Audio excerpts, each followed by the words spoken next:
You hear them before you ever see one. It's after midnight, the porch light off, the fields gone silver under the moon, and the sound comes up out of the tree line at the bottom of your land. It starts low, lower than a coyote should be able to go. One long note with real weight in it, the kind of sound your grandfather would have called a wolf, back when there were still wolves to call it. Then it breaks apart into that high, ragged yipping, a whole family of them, close and coordinated and moving. That's the eastern coyote. The animal people from Vermont to Georgia to Pennsylvania have started calling the coywolf, the one that runs bigger than any coyote you grew up with, spreading into nearly every county east of the Mississippi, hidden in plain sight at the edge of your yard. And standing there at the window, you think the thing half the rural East has thought at one time or another, that was too big, that was too many, that sounded too much like a wolf. You're not wrong. And here is the part nobody prepared you for. It wasn't supposed to be here at all, because coyotes are western animals, prairie animals. For most of American history, if you lived in New England or the Deep South, you would never have heard that sound in your life. Your grandparents didn't. And now it's at the edge of the yard. Before we go further, one thing. If you're the kind of person who wants the real story and not the easy one, the story with the dates and the counties and the actual science in it, then this channel was built for you. Subscribe and you'll never miss one. And do something for me while you watch. Tell me in the comments which county you're watching from and whether you've ever seen it yourself. If your father swore he did, or a game warden you trust went quiet. The one time it came up, put that down too. This map gets drawn by the people who live on it, not by the agencies, by you. Now, there is an answer to how the coyote got here, a good one, clean enough that for a long time it closed the case. Go back to the 1800s.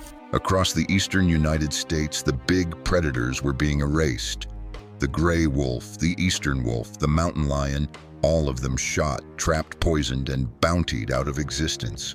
By the middle of that century, across most of the Northeast, the wolves were simply gone. New England lost them. New York lost them. The southern Appalachians lost them. A whole continent's worth of forest, and nothing left standing at the top of it. Nature does not leave a chair like that empty for long. Out on the western prairies, there was an animal already built for the vacancy. The coyote. Smaller than a wolf, smarter than we ever gave it credit for, and willing to eat almost anything that would hold still. As settlers cleared the eastern forests into farmland, and then, across the 20th century, let much of that farmland grow back into woods, they laid down a highway of fresh habitat, and the coyote walked it. You can follow the footprints in the record, county by county. The first confirmed coyote in New York State was a single animal in Franklin County, up near the Canadian line, in 1925. By the 1930s, they had reached Maine. Vermont documented them in 1942. New Hampshire in 1944, Massachusetts by 1957, Connecticut the very next year. They reached the Catskills in the 1960s, and by the 1980s they were common across the whole state. There was a second front, too, pushing up from the south. Coyotes crossed the Mississippi River around the mid-1960s and spread east out of Arkansas and Louisiana, up through Alabama and Georgia and into the Carolinas. And sometime in the mid-1980s in the central Appalachians of Virginia and West Virginia, the two waves finally met. The northern coyotes and the southern coyotes closed the circle. The east was surrounded. So there is your answer. The wolves were exterminated, the niche fell empty, the forest came back, and the coyote, the great American survivor, simply moved in and took the job. The top predator east of the Mississippi is a prairie opportunist that walked here on its own 4 feet across 100 years. It's tidy, It fits. For most of the 20th century, that was the whole story the wildlife agencies told, and it was true as far as it went. But if you have stood at that window and heard the sound, you already know it doesn't go far enough. Because the thing filling the wolf's empty chair is not exactly a coyote. And the people who hunt these animals, who trap them, who pull them out of the brush and set them on a scale, were the first to say so out loud. And this is the moment to subscribe if you haven't yet. Not because I'm asking, because the clean explanation you just heard, the one about the empty niche, is about to stop working. What the DNA showed turned this from a simple range map into something a great deal stranger. Start with the size, because that's what the locals always start with. A western coyote, the kind out in Arizona or the Dakotas, weighs somewhere between 20 and 30 pounds. A lean, quick jackrabbit of an animal. The coyotes in the east do not weigh that. A grown eastern coyote runs 30 to 50 pounds. And the big males, the ones that make a trapper stop and stare, push right past 50. Nose to tail, they stretch 4 to 5 feet, roughly twice the animal their western cousins are. So when somebody in Maine tells you they saw a coyote the size of a German shepherd, they are not exaggerating, and they are not seeing things. They are describing it accurately. And it isn't only the body, it's the behavior. Western coyotes mostly hunt alone or in pairs, working mice and rabbits and whatever small thing they can grab. The eastern animal hunts deer, full-grown white-tailed deer, and to do that, it does the thing coyotes were never supposed to do. It works a coordinated pack the way a wolf works one. The wider skull, the heavier jaw, the teamwork in the tree line, everything about it is built a size up. For decades, the people who lived with these animals said the same thing to biologists, who mostly smiled and nodded. It's too big. It acts wrong. There's wolf in it. And then the genetics arrived, and the people at the window turned out to be right. A team of scientists led by Roland Kays, working with what became one of the most detailed genetic studies ever done on a wild animal, ran the DNA of eastern coyotes against wolves and against dogs. What they found is that the animal in your tree line is not a pure coyote at all. It is a blend. In the Northeast, a typical one comes out to roughly 60% western coyote, with the rest split between wolf and dog. The wolf in it is the eastern wolf, the smaller deer-hunting wolf of the Great Lakes and eastern Canada. And there is domestic dog woven in there too. The timing tells the story.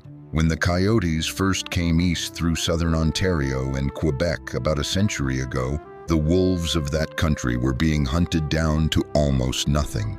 A few of the last eastern wolves, unable to find another wolf to mate with, took the only option left to them. They bred with the coyotes moving in. The dog cross came later, maybe 50 years ago, out on the leading edge of the wave, where a wandering female coyote might find no other coyotes for miles, but plenty of farm dogs. So the animal that walked into the wolf's empty chair didn't just take the wolf's job. On the way in, it took some of the wolf's blood. That is why it's bigger.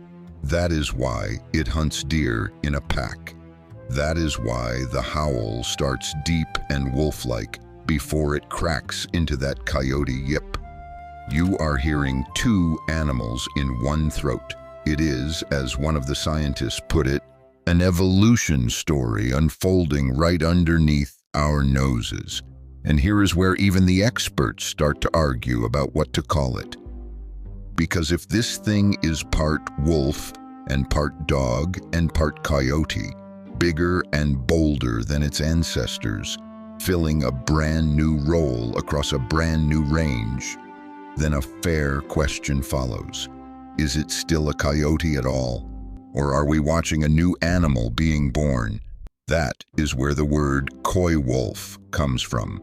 And plenty of people, including a fair number of scientists in the popular press, have run with it. The logic is reasonable. A creature that is only about 60% coyote, that looks different, hunts different, and lives where no coyote ever lived before, sounds like it has earned a name of its own. Here is the honest turn, though. The scientist whose own work uncovered that hybrid ancestry, Roland Kays, is one of the loudest voices telling everyone to pump the brakes on the word coywolf. And his side deserves a fair hearing because it's a strong one. Kays points out that there is no single consistent coywolf. The mix keeps changing depending on where you stand. Up in the Northeast, you get the most wolf, sometimes as much as a quarter of the animal. Move down into Virginia and the wolf nearly vanishes, while the dog share climbs. Get into the deep South, and it's better than 90% coyote, with only a dash of wolf and dog stirred in. There is no clean line anywhere, no spot where you can say here, the coyote ends and the coywolf begins. And these animals still breed freely with other coyotes right across the continent. In the language of biology, that is not a separate species. That is one enormous, intermixing coyote population with a smattering of borrowed genes smeared along its eastern edge. His preferred name is plainer, the eastern coyote, a coyote caught in the middle of becoming something else. So hold both of those in your hand at once, because the truth is living right between them. What is genuinely in dispute is only the label, whether the word coywolf has been earned yet. What is not in dispute by anyone is everything the locals actually see. The bigger body is real. The wolf and dog genes are real. The pack hunting is real. And the boldness, the willingness to live right up against people, that's real too. And it may be the most important part of the whole story, because this animal has done something the wolf never could. It moved into town. The clearest proof sits inside the two biggest cities in the country. In New York, a group of researchers called the Gotham Coyote Project has been tracking them since 2009 with camera traps and scat samples and citizen sightings across the boroughs. They estimate at least 20 coyotes now live inside New York City, most of them up in the Bronx, with animals turning up in Queens and all the way down to Battery Park at the tip of Manhattan. And New York is the latecomer. Out in Chicago, the Cook County study run by biologist Stan Gert has been at it since the year 2000 and has radio-collared hundreds of coyotes living right inside one of the most built-up landscapes in America, threading along the railroad tracks and the riverbanks, mostly invisible, mostly working at night. Washington, Boston, Philadelphia. They are in all of them now. And the dog genes, some scientists suspect, may be exactly what lets this animal tolerate the noise and the lights and the sheer closeness of the human world that once sent the pure wolf running. And it is still spreading. That is the part to sit with. This is not a finished story you're being handed after the fact. It is happening right now in real time on the same land you can see from your porch. The eastern coyote is still doing what it has done for 100 years, finding the empty chair the wolf left behind and settling into it, county by county, park by park, subdivision by subdivision. Think about the reach of it. In 1925, there was one confirmed coyote in one county in upstate New York. In 1999, a coyote turned up in Central Park, in the dead middle of Manhattan. Today, they live in nearly every county east of the Mississippi, from the north woods of Maine down through the Georgia pine, out to the edge of the cornfield and into the tree line behind the Little League field. The animal your grandparents never saw, never heard, never once had to think about, now lives quietly at the edge of almost every town in the eastern United States. They number in the millions, and most of the people they live beside will go their whole lives without ever seeing one clearly. Just a shape at dusk, a track in the mud that looks a little too big, a sound in the dark, which brings you back to the window, back to that low note coming up out of the tree line after midnight, the one carrying the weight of a wolf before it breaks into the yip. Now you know what you are hearing. Not a wolf, though a wolf is in there, not just a coyote, though it wears that name. Something in between, something newer than the country it is crossing, an animal that walked into the space we cleared and quietly made it its own. The thing that was never supposed to be here, standing at the edge of the yard, completely at home. So tell me, which county are you in, and have you heard them? If you've got a story, a night your dogs would not settle, a size that didn't add up, a warden who changed the subject, put it down in the comments. The people who live on this land saw this coming long before the labs did. You always do. Keep listening. It's still out there. And it's still coming closer.